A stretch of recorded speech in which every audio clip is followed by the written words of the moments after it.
जी, अब मैं आपके लर्निंग एंड टीचिंग वाले कंसेप्ट का पेपर का कंटेंट कराने वाली हूँ। Models of teaching. तो पहला है Brunner's concept of attainment model. ठीक है, इसका इंट्रोडक्शन हम पहले करेंगे। Development of models of teaching is the recent innovation in field of teaching technology. Models को डेवलप करना, टीचिंग के मॉडल्स को डेवलप करना आज की जो टीचिंग टेक्नोलॉजी है उसके फील्ड में बहुत बड़ा इनोवेशन है, नया काम है। टीचिंग मॉडल का कंसेप्ट क्या है? टीचिंग मॉडल एक तरीके का डिटेल्ड प्लान है टीचिंग का। ठीक है, डिटेल्ड प्लान है एक लेसन को टीच करने का, ताकि एक प्रभावी लर्निंग हो, इफ़ेक्टिव लर्निंग हो। टीचिंग मॉडल क्या है? जॉयक और व्हील के अकॉर्डिंग टीचिंग मॉडल एक पैटर्न है या प्लान है जो यूज़ किया जाता है करिकुलम को शेप करने में या किसी कोर्स को, ठीक है, शेप करने में। जो टीचर्स के एक्शन और जो टीचर काम करेगा उसको एक गाइडेंस देगा, इंस्ट्रक्शंस मटेरियल देगा। ठीक है, वो होगा टीचिंग मॉडल। मतलब एक टीचर को टीचिंग कैसे करनी है उसको गाइड करने का मॉडल है, उसको एक करिकुलम को कैसे कंप्लीट करने वाले हैं उसका मॉडल है टीचिंग मॉडल। ठीक है, टीचिंग मॉडल के फीचर्स क्या हैं? टीचिंग मॉडल एक डिटेल्ड प्लान की तरह है। ये लक्ष्य निर्देशित होता है, गोल को पूरा करने के लिए बनाया जाता है। ठीक है, ये बताता है कि कौन से मटेरियल को पढ़ाना है। ठीक है, और ये भी देखता है कि बिहेवियर में क्या चेंजेस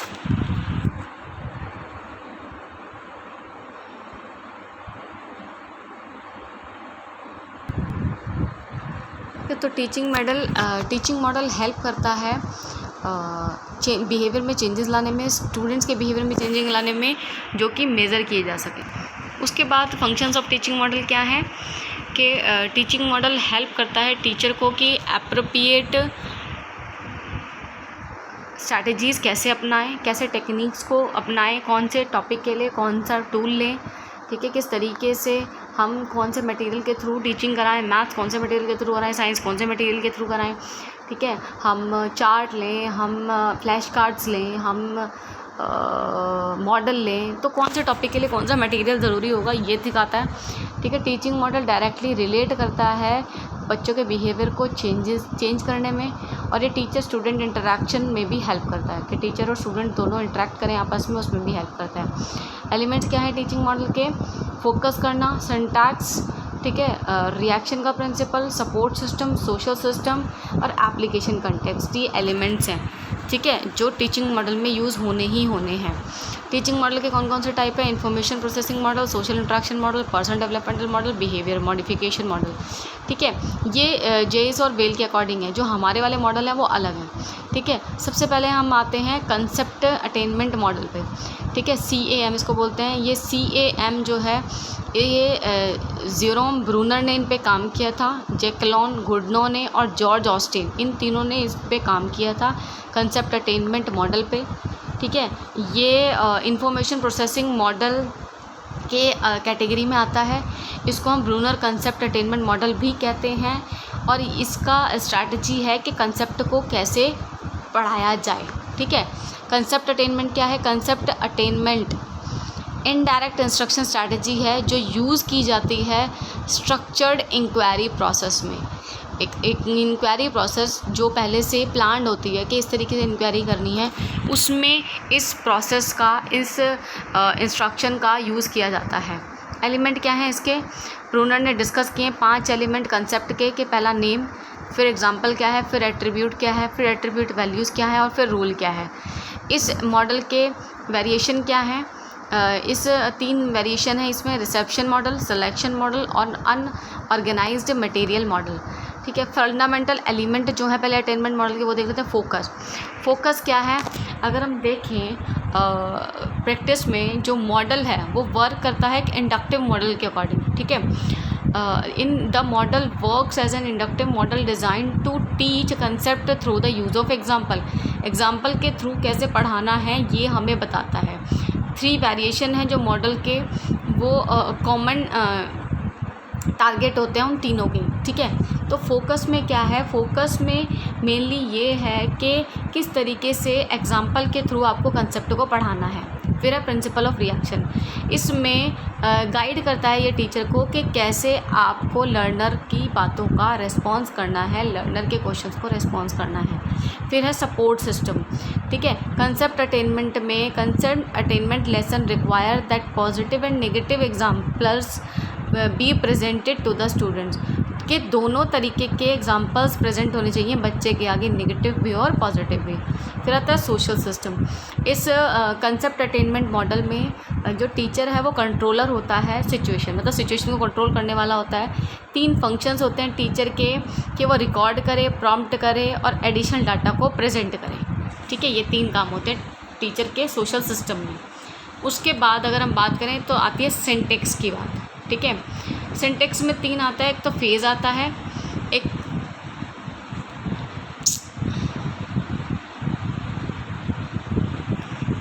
ठीक है इसमें आता है फेज़ क्या है, डाटा की प्रेजेंटेशन है कि कैसे आइडेंटिफाई करना है कंसेप्ट को, ठीक है। फिर सिलेक्शन मॉडल में टीचर प्रेजेंट करेगा एग्जांपल्स को, स्टूडेंट की इंक्वायरी को कि कैसे बच्चे एग्जांपल देते हैं, ठीक है। और स्टूडेंट जनरेट करता है हाइपोथेसिस, ठीक है, कि एक अगर हम कोई काम कर रहे हैं, हमें कोई क्वेश्चन सॉल्व करना है तो उसका आंसर क्या होगा उसको पहले पता होना चाहिए, दैट इज़ हाइपोथेसिस। वो एक सोच के चलेगा कि ये आंसर होगा।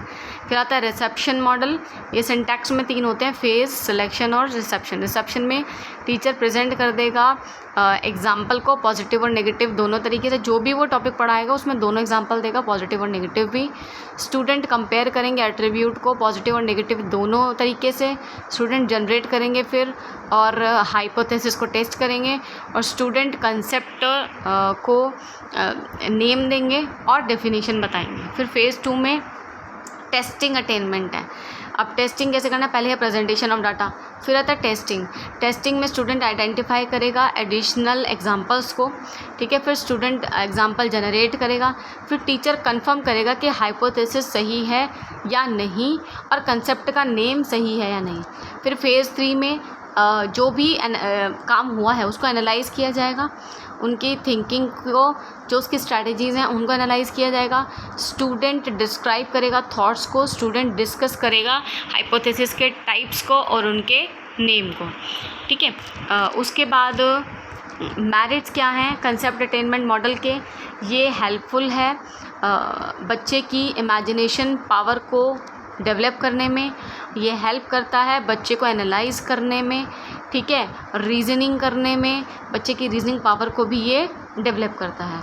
इसके लिमिटेशन क्या है, जो कंसेप्ट अटेनमेंट मॉडल है वो इग्नोर करता है सोशल इंटरेक्शन को क्लासरूम सिचुएशन में, और वो एक्सपोजिटरी टीचिंग पे ज़ोर देता है। वो कहता है एक्सपोजिटरी, बच्चों को कंटेंट दो और बच्चा खुद एक्सप्लोर करेगा, अपनी नॉलेज को बढ़ाएगा, इसको ये फोकस करता है। फिर एप्लीकेशन क्या है इसके क्लासरूम सिचुएशन में, इस मॉडल को यूज़ किया जा सकता है लैंग्वेज की टीचिंग में, ग्रामर की टीचिंग में, साइंस की टीचिंग में और मैथ्स के बेसिक कराने में, ठीक है। ये एक इवैल्यूएशन टूल की तरह भी यूज़ किया जा सकता है और इस मॉडल को हर तरीके की क्लास के बच्चों के लिए यूज़ किया जा सकता है। फिर व्हाट इज़ द कंक्लूज़न है इसमें, इसका ग्रेट रेलेवेंस है टीचर्स के लिए जो इम्प्रूव करते हैं अपने इंस्ट्रक्शनल सिस्टम को टाइम टू टाइम। ये मॉडल गाइड करता है टीचर को कि कैसे कंटेंट के डेप्थ में जाना है और बच्चों को समझाना है नए कंसेप्ट को। तो इसीलिए ये जो मॉडल है ये बहुत इम्पॉर्टेंट है टीचिंग लर्निंग प्रोसेस में, ठीक है। ये वाला तुम्हारा यहाँ पे मॉडल ख़त्म हो जाता है। अब नेक्स्ट मॉडल करते हैं। यस, अब हमारा नेक्स्ट मॉडल है मास्टरी लर्निंग मॉडल, ठीक है। इंट्रोडक्शन पहले पढ़ते हैं। ये जो मॉडल है जो हमने अभी पिछले वाले में नहीं किया, इंट्रोडक्शन इसमें से देख लेना। Model carries different meaning in our day to day life. We look at the model of Taj Mahal and find it an exact replica of the original. Model क्या होता है, एक मिनिएचर टाइप का होता है, जो एक रियल चीज़ है उसी का मिनिएचर बना देते हैं, उसको मॉडल कहने लग जाते हैं, ठीक है। This is why models prove a quite effective aid as a substitute for reality in the classroom situation. इसलिए मॉडल को हम यूज़ करते हैं क्लासरूम में एक रियलिटी डेवलप करने के लिए, ठीक है। जो मॉडल का मीनिंग है वो क्लियर होता है इन वर्ड से कि an effort to draw some meaning from experience. Experience से किसी चीज़ को एक मीनिंग देना, ठीक है, इसको हम कह सकते हैं मॉडल। एजुकेशन की फील्ड में ये एफ़र्ट हेल्प करता है एजुकेशनल टॉक करने पे, किसी सब्जेक्ट के बारे में बात करने में, और ये हेल्प करता है थिंकिंग गाइडेंस के बारे में बात करने में, ठीक है। कहने का मतलब ये है कि मॉडल एक ऐसी चीज़ है जो एक रियलिस्टिक चीज़ है, उसको हम मॉडल दिखा के क्लासरूम में बात कर सकते हैं, ठीक है। टीचिंग मॉडल को डिफ़ाइन करते हैं। जॉयस और व्हील के अकॉर्डिंग टीचिंग मॉडल एक इंस्ट्रक्शनल डिज़ाइन है जो डिस्क्राइब करते हैं एनवायरमेंटल सिचुएशन को प्रोड्यूस करने में, स्पेसिफाई करने में, जो स्टूडेंट को इंटरेक्ट करने में, स्टूडेंट के बिहेवियर को चेंज करने में हेल्प करते हैं, इसलिए टीचिंग मॉडल काम करते हैं। एन.के. जांगड़िया कहते हैं टीचिंग के मॉडल के सेट को इंटर रिलेट करना कंपोनेंट के साथ, एक सीक्वेंस के साथ, जो गाइडलाइंस प्रोवाइड करे किसी स्पेसिफिक गोल के लिए, ठीक है, वो क्या है टीचिंग मॉडल। और इंस्ट्रक्शनल एक्टिविटीज़ को डिज़ाइन करने में ये हेल्प करता है, इन्वायरमेंटल फैसिलिटीज़ देता है, ठीक है, टीचिंग एक्टिविटीज़ को, ठीक है, जो हमारा एक गोल है उसको अचीव करने के लिए जो एक्टिविटीज़ हमें करनी है उनको ऑप्ट करने में हमारी हेल्प करता है। टीचिंग मॉडल के कैरेक्टरिस्टिक्स क्या हैं? ये असम्पशंस पे आधारित होता है। टीचिंग मॉडल डिपेंड करता है इंडिविजुअल डिफरेंसेस पे। उसका जो स्ट्रक्चर होता है वो साइकोलॉजिकल होता है, क्योंकि टीचिंग मॉडल अपनाया ही तब जाता है जब हमें साइकोलॉजी पता हो। टीचिंग मॉडल पीपल के इंटरेस्ट को यूज़ करके बनाया जाता है। ये मॉडल बेस्ड होते हैं किसके? एक या एक से ज़्यादा की फ़िलासफ़ी पे बेस्ड होते हैं। और जो ये टीचिंग मॉडल है थिंकिंग को भी इंक्लूड करता है, ठीक है। इस मॉडल के हेल्प से टीचिंग को एज अ आर्ट देखा जा सकता है। मॉडल प्रूव करते हैं कि वो हेल्पफुल हैं टीचर की पर्सनालिटी को क्वालिटेटिव बनाने में। टीचिंग मॉडल्स साइंटिफिक प्रोसीजर पे बेस्ड होते हैं। जितने भी टीचिंग मॉडल्स हैं उनकी अपना स्पेसिफिक मैकेनिज़्म होता है। टीचिंग मॉडल डिटरमाइन करते हैं कि बच्चे क्या लर्न कर रहे हैं इंस्ट्रक्शंस देने के बाद, ठीक है। फिर टाइप्स ऑफ टीचिंग मॉडल अभी हमने पीछे पढ़े थे ये चारों ही। अब हम पढ़ेंगे मास्टरी लर्निंग मॉडल क्या है। मास्टरी लर्निंग मॉडल एक अप्रोच है जो ऑर्गेनाइज़ करता है इंस्ट्रक्शंस को, ठीक है। इंस्ट्रक्शन को ऑर्गेनाइज़ करने की अप्रोच है। ये अप्रोच फॉर्मुलेट की थी बी कैरल और बी.एस. ब्लूम ने। मास्टरी लर्निंग हेल्प करती है परफॉर्मेंस के, किसी भी स्कूल के सब्जेक्ट में परफॉर्मेंस को एक अच्छे लेवल पे पाने में, परफॉर्मेंस सेटिस्फैक्ट्री लेवल पे क्रिएट करने में ये हेल्प करता है ये वाला मॉडल। और ये बिलोंग करता है बिहेवियरल सिस्टम के, जो फैमिली का बिहेवियर है, ठीक है, उसके मॉडल पे ये बेसिस है। और ये जॉयस और वेल ने इसको बिहेवियर सिस्टम पे क्लासिफाई किया था। और मास्टरी लर्निंग प्रोवाइड करता है एक इंटरेस्टिंग वे के बच्चे जो हैं वो परफॉर्मेंस बहुत इंटरेस्टिंगली करें परफॉर्म अपने सब्जेक्ट में और अचीव करें बेस्ट, ठीक है, वो मास्टरी लर्निंग है। कोर थ्योरेटिकल आइडिया जो है मास्टरी लर्निंग का वो बेस्ड है किस पे? कि जो एप्टीट्यूड है, जो जॉन कैरोल कहते हैं कि एप्टीट्यूड का मीनिंग पता होना चाहिए बच्चों को। एप्टीट्यूड एक स्टूडेंट का फीचर है जो उसके अचीवमेंट से डायरेक्टली रिलेट करता है। अगर हम बच्चे को एप्टीट्यूड देखें, ये बच्चे का एप्टीट्यूड है, इसको ये काम दिया जाना चाहिए, तो बच्चा अचीव करेगा। तो ये कैरोल कहते हैं कि मास्टरी ऑफ लर्निंग बच्चे के एप्टीट्यूड को देखने के बाद उसके परफॉर्मेंस को अचीव करने में हेल्प करता है। फिर more aptitude more learning, less aptitude less learning. अगर एप्टीट्यूड ज़्यादा होगा तो लर्निंग भी ज़्यादा होगी, एप्टीट्यूड कम होगा तो लर्निंग भी कम होगी। आप सभी को पता होगा एप्टीट्यूड क्या होता है। एक होता है एटीट्यूड। टीचिंग एप्टीट्यूड का मतलब क्या है कि टीचिंग की योग्यता। कोर्स करके तो बहुत सारे लोग बैठे हैं, लेकिन टीचर बनने लायक कौन है? एज अ टीचर कौन बैठ के जो क्वेश्चन हम दे रहे हैं उसको सॉल्व कर पा रहा है, उसी को हम सिलेक्ट करेंगे। तो पहला जो भी कोई हमारा CTET होता है, DLED होता है, DLED होता है, ठीक है, DLED तो नहीं, जिनमें एंट्रेंस एग्ज़ाम्स होते हैं, नेट होता है, इनमें सबसे पहला हमारा पेपर का पॉइंट होता क्या है? टीचिंग एप्टीट्यूड, कि टीचर बनने की योग्यता है, ऐसे क्वेश्चंस करने लायक है। तो उसको अगर टीचिंग एप्टीट्यूड अच्छा होगा, ठीक है, मतलब एप्टीट्यूड अगर बच्चे में होगा तो वो लर्न भी ज़्यादा करेगा, एप्टीट्यूड कम होगा तो वो कम लर्न करेगा। Is an institutional strategy in which students learn one topic before moving on to the next subsequent topic. इस इंस्ट्रक्शनल, ये कैसे तरीके की इंस्ट्रक्शनल स्ट्रैटेजी मानी जाती है जिसमें जो स्टूडेंट है, विद्यार्थी है, वो एक टॉपिक को लर्न करता है पहले, उसके बाद दूसरे पे जाता है। स्टूडेंट डेमोन्स्ट्रेट करता है, दिखाता है कि मेरे में इतनी काबिलियत है एक एरिया में, नेक्स्ट में जाने से पहले वो अपनी काबिलियत को दिखाता है। मास्टर लर्निंग 3 अजम्पशंस पे बेस्ड है कि लगभग सभी स्टूडेंट, हर एक स्टूडेंट एक टॉपिक पे मास्टरी कर सकता है। कुछ स्टूडेंट हैं जिनको ज़्यादा टाइम चाहिए दूसरों के अकॉर्डिंग, अदर्स के अकॉर्डिंग मास्टरी हासिल करने में, और कुछ स्टूडेंट हैं जिनको ज़्यादा हेल्प चाहिए मास्टरी करने में। किसी को टाइम ज़्यादा चाहिए, किसी को रिसोर्स ज़्यादा चाहिए, ठीक है। इसीलिए जो कंक्लूज़न निकलता है कि जो मोस्ट स्टूडेंट्स हैं वो लर्न कर सकते हैं अगर उनको सफिशिएंट टाइम और इंस्ट्रक्शंस दिए जाएं तो, ठीक है। मास्टरी लर्निंग के 4 कंपोनेंट है। पहला है small discrete unit, logical sequence, demonstration of mastery at end of each lesson, और additional activities for students needing extra help और प्रैक्टिस टू अटेन मास्टरी। पहला है स्मॉल डिस्क्रीट यूनिट्स।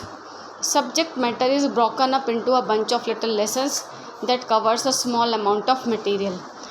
एक सब्जेक्ट मैटर को सोचो, एक चैप्टर है, जैसे तुम्हारा ब्लूम टैक्सोनॉमी है। ब्लूम टैक्सोनॉमी को मैं तुम्हें 2 पार्ट में करा रही हूँ। मैंने 1992 वाली पहले करा दी, 2006 वाली बाद में करा दी। मैंने उसको डिफरेंट जो छोटे छोटे टुकड़ों में बांट दिया, बंचेस में बांट दिया उस छोटे से लेसन को, ठीक है। और फिर वो जो एक ब्लूम टैक्सोनॉमी है वो पूरी हो गई 2 क्लास में 15-15 मिनट की। तो क्या है, यूनिट में बांटना छोटे छोटे में, तो वो जल्दी समझ आएगा। ये इसका कंपोनेंट है मास्टरी लर्निंग करने के लिए, लर्निंग में मास्टरी हासिल करने के लिए। सेकंड है लॉजिकल सीक्वेंस। एक बेसिक कंसेप्ट एंड प्रोसीजर्स हैं are learned before the more complex ones. सबसे पहले बेसिक कंसेप्ट सिखाए जाएं, कराए जाएं या याद करे गए, और उसके बाद कॉम्प्लेक्स पढ़ाए जाएं। पहले इजी हो फिर टफ हो। Third is demonstration of mastery at end of each lesson. Student can't move to the next lesson until they show that they master the proceeding lesson. मतलब इस टीचिंग मॉडल के according कि बच्चे को सबसे पहले जो उसने एक चैप्टर कर लिया, उस चैप्टर में सब कुछ आना चाहिए, वो डेमो करके दिखाए कि मुझे ये इस चैप्टर का हर एक टॉपिक क्लियर है। उसके बाद फर्दर आगे बढ़ना चाहिए न्यू लेसन पे। फिर आता है additional activities for students needing extra help और practice to attain mastery. Support और रिसोर्स इंडिविजुअल नीड्स के अकॉर्डिंग देना, सपोर्ट देना और रिसोर्सेज प्रोवाइड कराना इंडिविजुअल नीड्स के अकॉर्डिंग। कोई किसी को टाइम ज़्यादा चाहिए, किसी को सपोर्ट ज़्यादा चाहिए, ठीक है। किसी को टाइम चाहिए कि मुझे इतना टाइम दे दो मैं कर लूँगा, किसी को चाहिए कि मुझे दोबारा समझा दो मैं तब कर लूँगा, ठीक है। तो एग्ज़ाम्पल इंक्लूड करने चाहिए अलग अलग इंस्ट्रक्शनल अप्रोच में, अलग अलग मटेरियल यूज़ करना चाहिए, अलग स्टडी ग्रुप्स होने चाहिए या इंडिविजुअल ट्यूटोरिंग होनी चाहिए कि हर इंडिविजुअल को पढ़ाया जाए। कहने का मतलब है कि एक्टिविटीज़ कराओ जिनको नीड एक्स्ट्रा हेल्प की नीड है, या प्रैक्टिस कराओ, दोनों में से एक काम कराओ और मास्टरी लर्निंग कराओ।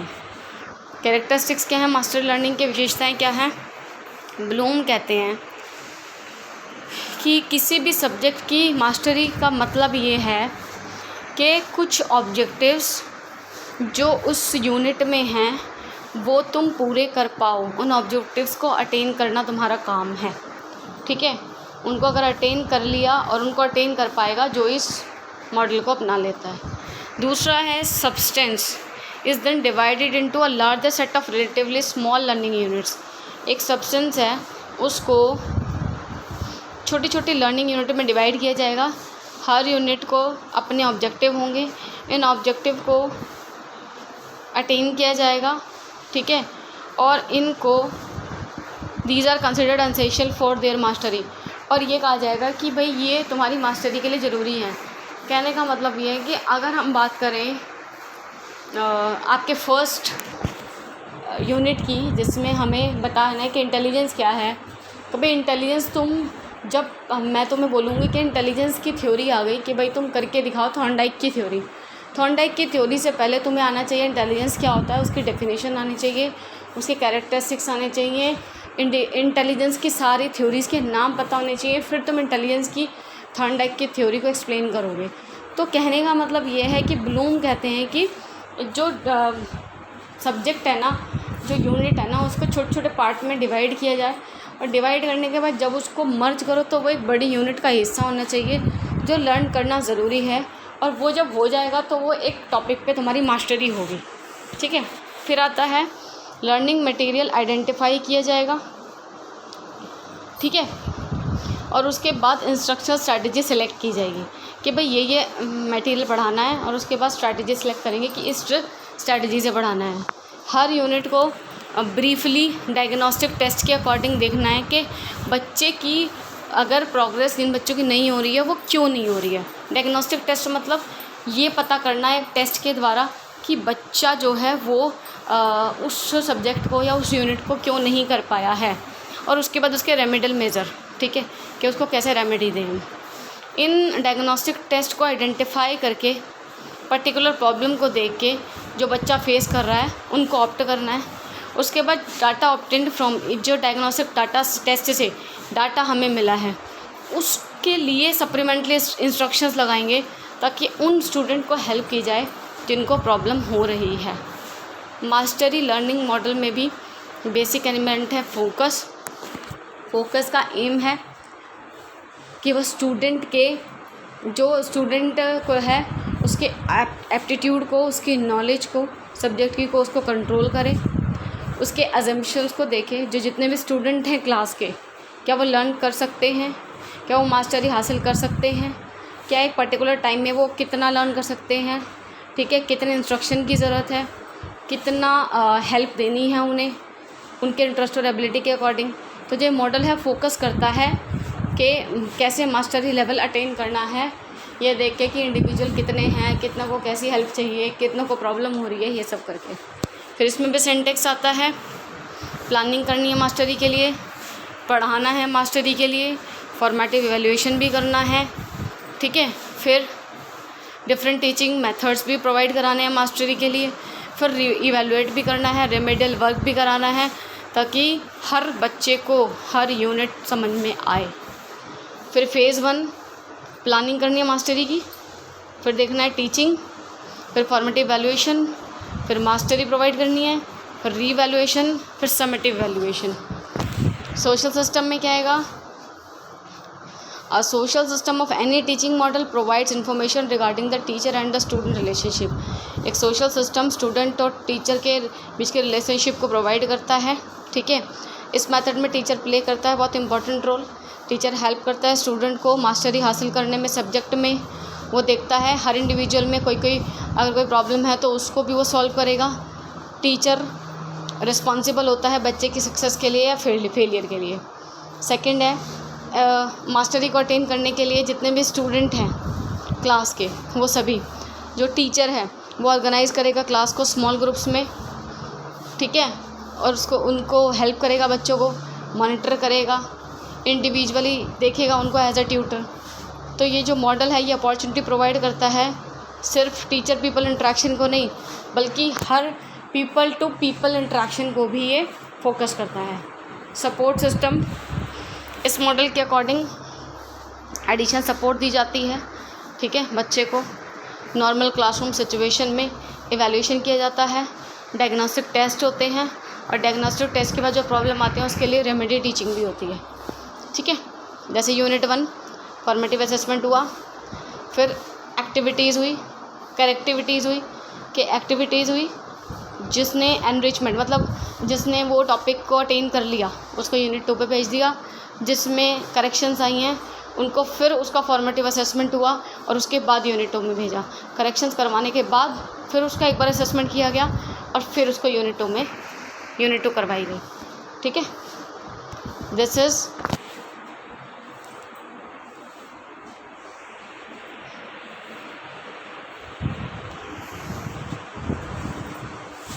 all about mastery of learning।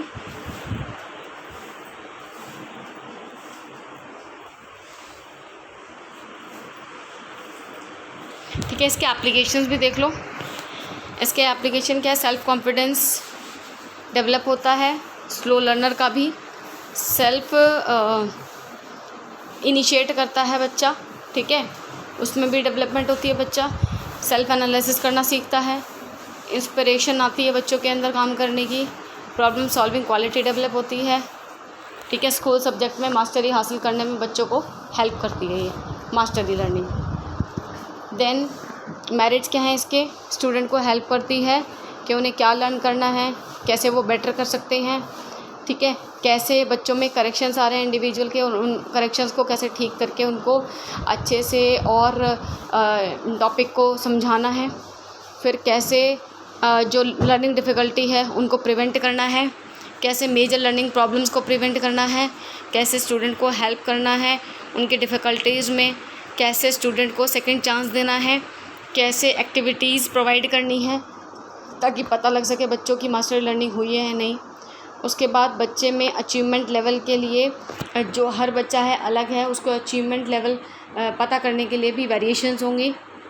Student को टाइम दिया जाएगा कि वो अपने ऑब्जेक्टिव्स को पूरा करने में जितना टाइम उसको चाहिए वो मिले, और साइकिल मतलब फेलियर की साइकिल ही ख़त्म हो जाएगी, क्योंकि इसमें डायग्नोस्टिक टेस्ट की बात की हुई है कि बच्चे को डायग्नोस करना है कि वो क्या प्रॉब्लम फेस कर रहा है, उसको रेमेडियल टीचिंग देनी है। तो जो फेलियर की साइकिल है वो ख़त्म हो जाएगी। डीमेरिट क्या है, ये बहुत लॉन्ग प्रोसेस है, टाइम कंज्यूमिंग है, सिंगल मेथड नहीं है इंस्ट्रक्शन का। ठीक है, टीचर इंक्रीज़ करेगा वेरिएशन को, ठीक है, वेरिएशन को डिक्रीज़ करेगा। टीचिंग में वेरिएशन को इंक्रीज़ करेगा और रिजल्ट्स में वेरिएशन को डिक्रीज़ करेगा, क्योंकि रिज़ल्ट में तो इस मास्टरी लर्निंग से क्या हो रहा है, इक्वल रिज़ल्ट आ रहे हैं। ठीक है, सभी पास हो रहे हैं, लेकिन जो वेरिएशन है उस किस में लाएगा, टीचिंग मेथड्स में लाएगा। स्टूडेंट को एडिशनल टाइम मिलेगा लर्न करने के लिए। मास्टरी लर्निंग ज़्यादा पहली स्टार्टिंग में जो लर्निंग है वो ज़्यादा मिलेगी, ज़्यादा लर्निंग का टाइम चाहिए बच्चों को। ठीक है, तो ये आपका टॉपिक हो जाता है। यहाँ पे आपके 2 मॉडल बचते हैं, वो नेक्स्ट टॉपिक में करा दूँगी और फिर तुम्हारा इंडियन एंड कंटेम्प्रेरी एजुकेशन भी स्टार्ट कराऊँगी। Thank you.